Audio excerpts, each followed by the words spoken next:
Now, let's start with the enormous news in Syria.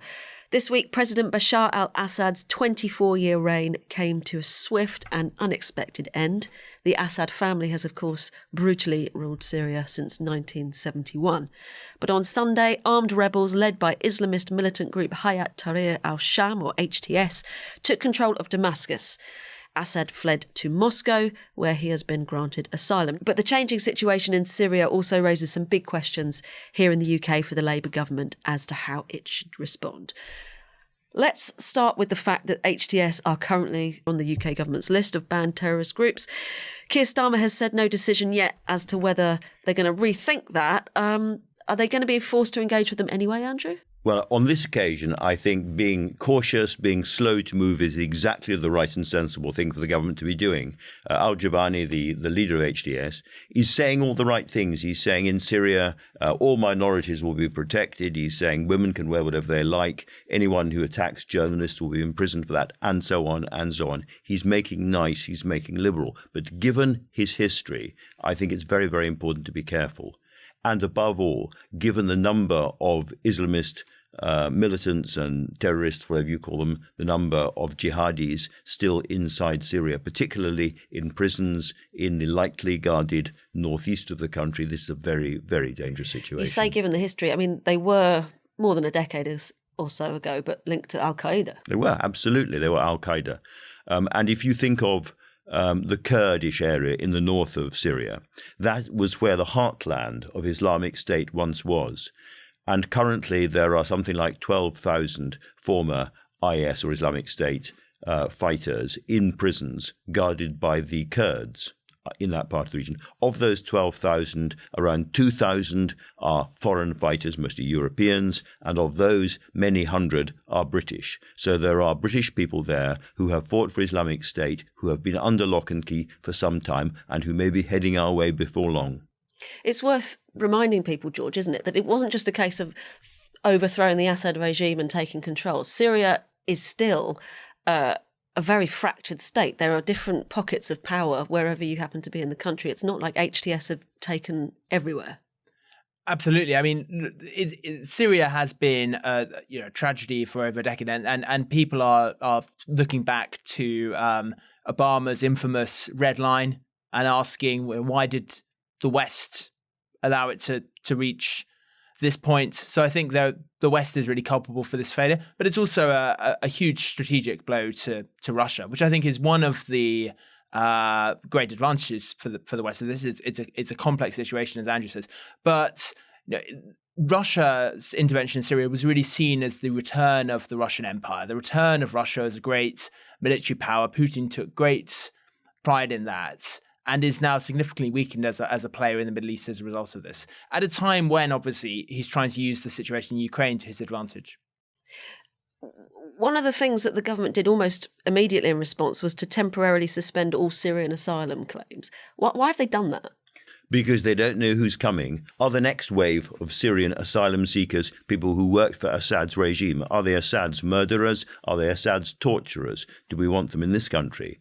How many of the next wave are actually recently freed jihadists who wish us no good? So there are very, very good reasons to be incredibly cautious. And because of the danger of something horrible happening here, I think this is one of those areas where the government has to be incredibly hard line about asylum seekers, particularly from Syria. You've mentioned the number of British citizens in those prisons controlled by the Kurds. The most well-known example is probably Shamima Begum. Her lawyer has said that the chances of her returning to the UK are now bolstered. It's already, we've got Robert Jenrick for the Conservatives saying, over my dead body. I mean, it obviously won't be up to him, but can you see this causing a big headache again for the government?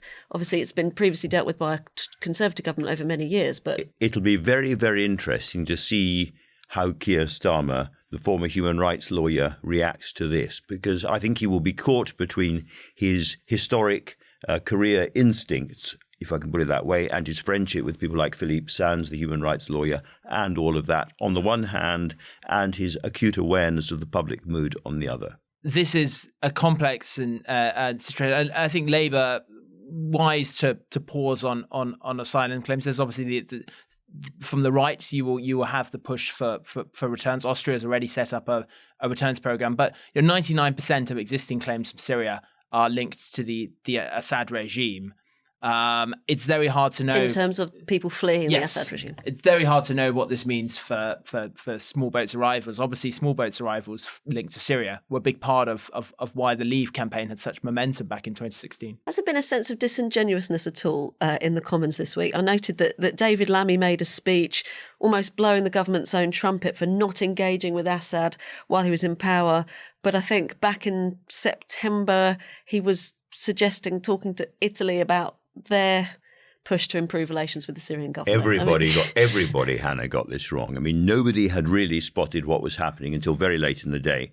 I mean, even in the week when the government was falling, halfway through the week, you could see the rebels moving incredibly fast down past towards Homs and then Damascus, and still kind of eminent diplomatic figures from the region, former ambassadors were saying, let's get excited. The Assad regime is very, very powerful. Have you seen how strong the army is? Have you seen how strong the rings of defense around Damascus would be? Just relax. And that was the message going back to, I'm sure Paris, but London and all around the world, and how wrong everybody was. When a collapse like this happens, it always happens faster than people expect. Did it have echoes of Afghanistan for you? It has echoes of Afghanistan, certainly in the speed of it. But I think the really important things that we have to remember are the fall of Gaddafi in Libya and, of course, the fall of Saddam Hussein in Iraq. Now, very, very different in both cases. Heavy Western military involvement in that and therefore more direct responsibility. But this idea that when an evil dictator falls and the Assad regime was genuinely evil, then what follows is sort of peace, light and democracy